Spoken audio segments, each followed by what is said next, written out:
Kami siap untuk mendengarkan saksi. Kesaksian adalah hal terindah dan termanis yang bisa didapatkan seseorang. Kesyahidan Jenderal Soleimani tidak akan pernah terlupakan dari ingatan. Kesyahidan Jenderal Soleimani akan selalu hidup. Kesyahidan Imam Hussein tidak akan pernah hilang. Kesyahidan Imam Hussein dan darahnya akan tetap ada di setiap generasi. Presiden Iran mengancam perang total. Setiap agresi pada pemimpin tertinggi dianggap perang total. Dan pada saat yang sama, Presiden Parlemen Iran mengakui sesuatu yang selama ini tidak pernah ingin diucapkan secara terbuka oleh rezim tersebut. Hanya dengan memulai perang yang lebih besar, kita bisa bertahan hidup. Namun, ketika rezim itu mengancam dunia, sesuatu terjadi pada Minggu malam yang menunjukkan keputusasaan mereka. Orang Iran menyalakan televisi. Internet sudah diblokir lebih dari 12 hari. Rezim itu mengira sudah membungkam semua orang dan menguasai segalanya. Tapi akhirnya mereka melihat ini.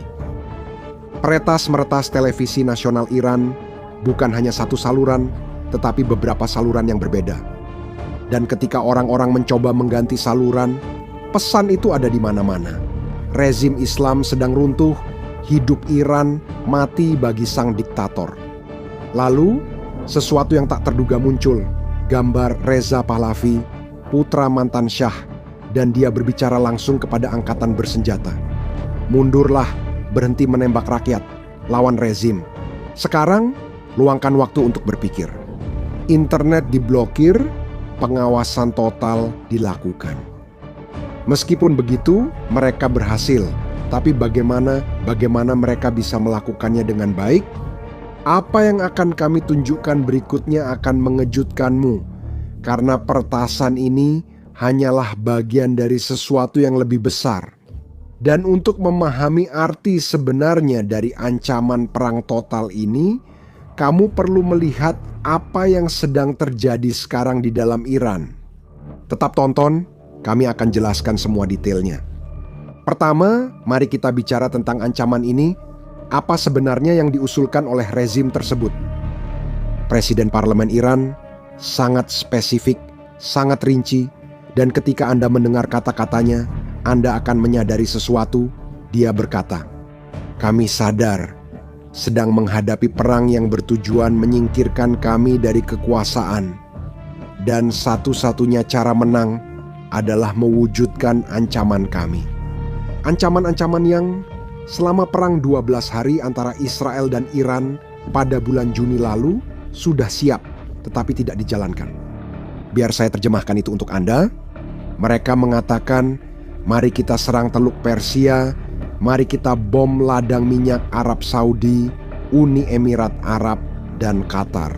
Mari kita serang kilang minyak, pelabuhan ekspor, serta pabrik desalinasi yang menjaga kota tetap hidup.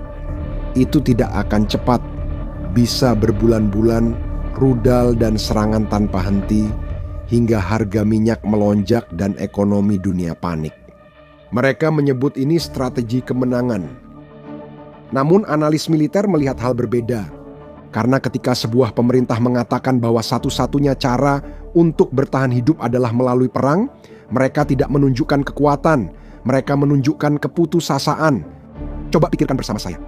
Rezim tersebut secara terbuka mengakui kehilangan dukungan rakyatnya dan sedang menghadapi perang internal. Jadi, yang mereka lakukan adalah memeras seluruh dunia dengan mengatakan, jika kalian menjatuhkan kami akan menyeret semua orang bersama kami. Kami akan meledakkan Teluk Persia, membuat harga minyak naik jadi $200 per barel dan menyebabkan resesi global. Itu bukan ancaman, melainkan pengakuan, dan beberapa orang benar-benar takut karenanya.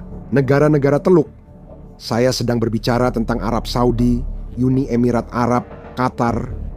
Mereka menginginkan berakhirnya rezim Iran. Mereka sudah menginginkannya selama beberapa dekade, tapi sekarang mereka benar-benar ketakutan.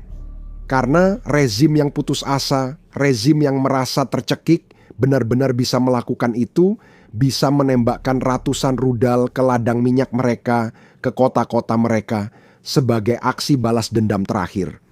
Para pemimpin Teluk sedang melakukan panggilan telepon secara panik ke Washington. Mereka meminta Amerika Serikat untuk berhati-hati agar tidak mendorong Iran sampai ke titik kehancuran total. Karena mereka tahu bahwa fasilitas minyak mereka, pabrik air mereka, dan kota-kota mereka berada dalam garis tembak. Dan sudah ada tanda-tanda bahwa mereka menganggap hal ini dengan serius. Pejabat Amerika belakangan ini mulai meninggalkan pangkalan udara Al-Udeid di Qatar. Alasannya adalah ancaman langsung dari Iran. Ini menunjukkan betapa rentannya negara-negara tersebut. Israel juga melihat bahaya jika Iran melakukan kesalahan. Tetapi respons Israel berbeda. Benyamin Netanyahu menyampaikan di parlemen Israel bahwa jika Iran menyerang, mereka akan membalas dengan kekuatan yang belum pernah dialami Iran. Ayo kita kedua ahad saja, Ashir. Masa depan Iran tidak pasti, tapi satu hal yang dijamin. Iran tidak akan kembali seperti dulu. Dan bagaimana dengan Amerika Serikat? Trump sudah memberi sinyal perubahan dengan berkata, saatnya kepemimpinan baru di Iran. Ini adalah perubahan besar dari sikap menahan diri menjadi secara aktif mendukung perubahan rezim. Tapi, sementara rezim membuat ancaman besar seperti itu ke dunia luar, kenyataannya di dalam negeri, mereka mulai kehilangan kendali. Ingat, pertasan di televisi pemerintah hari Minggu yang tadi dibahas, mari kita bahas lagi. Lalu, bagaimana mungkin bisa meretas beberapa saluran televisi padahal internet benar-benar diblokir? Jawabannya punya nama yang mungkin sudah kamu kenal, Starlink, internet satelit milik Elon Musk. Saya membahas terminal satelit kecil yang diselundupkan ke Iran yang sepenuhnya melewati kontrol internet pemerintah. Mereka tidak bergantung pada kabel, tidak bergantung pada menara, hanya butuh pandangan ke langit dan melalui terminal-terminal ini.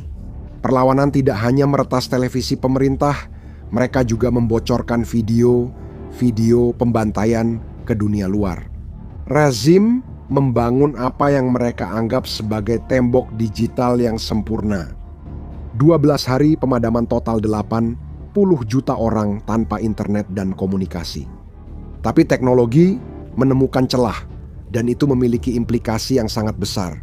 Rezim hanya bergantung pada satu hal, mengendalikan narasi, menyembunyikan kebenaran pembantaian digital 16.000 orang, dan menjaga dunia tetap gelap. Sekarang, kebenaran mulai bocor, dunia mulai melihat, dan itu memicu tekanan internasional. Orang Iran di luar negeri melihat kejadian itu dan mulai bertindak. Tembok itu runtuh. Ada satu hal lagi yang menunjukkan keputusasaan rezim itu. Pemerintah menagih uang ke keluarga untuk jenazah. Jika ingin jenazah anak kembali, harus membayar. Dan ketika akhirnya mereka mendapatkan kembali jenazahnya, mereka dipaksa untuk menandatangani sebuah kontrak. Kontrak itu berbunyi, tanpa pemakaman umum, tanpa orang luar, hanya pemakaman pribadi, tertutup, dan sunyi. Tahukah Anda mengapa rezim sangat takut pada pemakaman?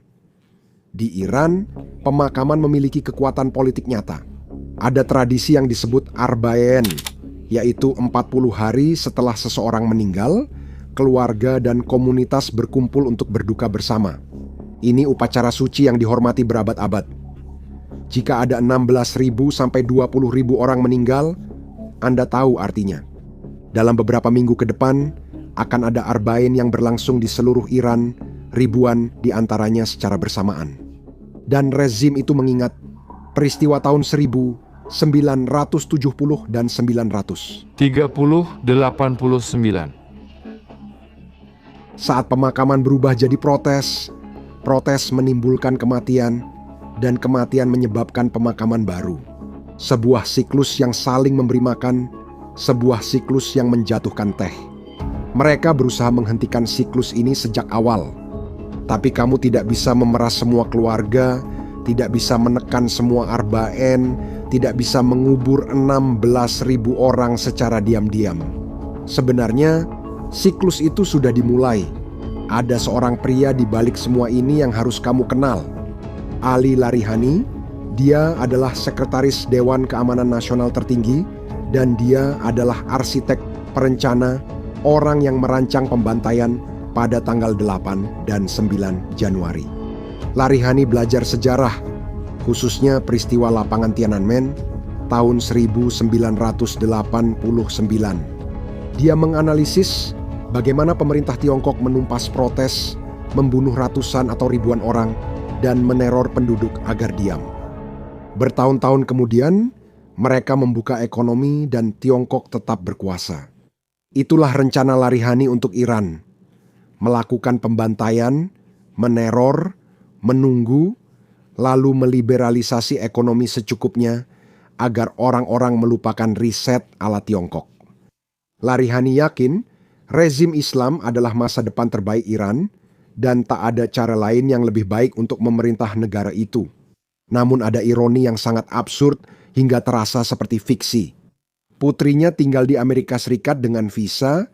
Bayangkan, pria yang memerintahkan pembantaian puluhan ribu orang Iran menghadiri upacara resmi sambil meneriakkan mati untuk Amerika. Pria ini mengirim putrinya ke Amerika Serikat di bawah perlindungan negara yang ia benci. Bukan hanya dia, ini pola. Elit Rusia melakukan hal yang sama. Mereka tampil di televisi nasional berbicara tentang betapa jahatnya Barat, betapa berbahayanya NATO. Anak-anak mereka belajar di London, tinggal di Paris, dan bekerja di New York. Mereka tak percaya pada propagandanya, hanya memakainya untuk mengontrol orang yang percaya. Kini para aktivis menuntut sesuatu. Deportasi kerabat pejabat Iran di Amerika Serikat karena kemunafikan ini sudah tak tertahankan. Tapi mari kita bahas hal yang benar-benar penting, apa yang terjadi sekarang. Rezim itu bertaruh besar, membantai puluhan ribu orang, memblokir internet, dan memeras keluarga. Sekarang mereka mengancam menyeret kawasan ke perang yang bisa menghancurkan ekonomi dunia. Tapi ada 3 hal yang akan menentukan apakah mereka bertahan atau jatuh. Hal pertama adalah pasukan keamanan. Sejauh ini, Garda Revolusi dan milisi Basij, pasukan paramiliter yang dikenal karena menekan protes, tetap setia. Mereka telah menunjukkan bahwa mereka bersedia membunuh ribuan rakyat mereka sendiri selama kekuatan utama ini tetap bersatu. Rezim masih menguasai jalanan, tapi mulai terlihat retakan. Tentara reguler Iran, Artesh, berbeda dengan Garda Revolusi. Mereka kurang ideologis, lebih profesional, dan ada tanda-tanda bahwa beberapa perwira merasa tidak nyaman. Ada masalah lain, uang, ekonomi runtuh. Jika rezim tak bisa membayar gaji, bahkan Garda Revolusi bisa mulai bertanya-tanya. Prajurit dengan keluarga kelaparan akan berpikir 2 kali sebelum menembak. Hal kedua adalah pemakaman. 40 hari setelah pembantaian. Itu berarti pertengahan Februari, saat itulah Arbaen benar-benar dimulai. Upacara berkabung massal nasional. Jika upacara berubah jadi protes, protes menimbulkan kematian, lalu kematian memicu lebih banyak pemakaman, siklus ini pun tak terhentikan. Semakin rezim menekan, semakin ia melegitimasi perlawanan. Dan hal ketiga, faktor yang bisa mengubah segalanya dalam semalam. Khamenei, pemimpin tertinggi, berusia 86 tahun. Dia pria tua dan rapuh. Jika dia meninggal saat krisis, segalanya berubah karena tak ada penerus. Akan terjadi perebutan kekuasaan brutal antar faksi elit yang menghancurkan persatuan. Tanpa persatuan elit, rezim akan runtuh. Jadi rezim ini berada di jalan buntu di mana setiap langkah justru memperburuk situasi. Jika mereka bersenjata lagi, Israel kemungkinan akan bereaksi. Jika tak mempersenjatai diri, mereka kehilangan kekuatan. Jika membantai lebih banyak, siklus protes makin kuat. Jika mundur, kelemahan mereka tampak jelas. Jika mereka menyerang Teluk Persia seperti diancamkan, mereka memicu respons internasional yang bisa menghancurkan mereka dalam beberapa minggu. Semua pintu menuju kehancuran. Ancaman perang total bukan bukti kekuatan. Itu kartu terakhir dari pemain yang tahu dia kalah. Sekarang aku ingin tahu pendapatmu. Menurutmu, apakah Iran benar-benar akan menyerang Teluk Persia atau ini hanya gertakan dari rezim yang tahu mereka sudah kalah? Tinggalkan jawaban di komentar. Jika konten ini membantumu, bagikan ke orang lain dan subscribe channel ini untuk mengikuti perkembangan krisis hingga video berikutnya.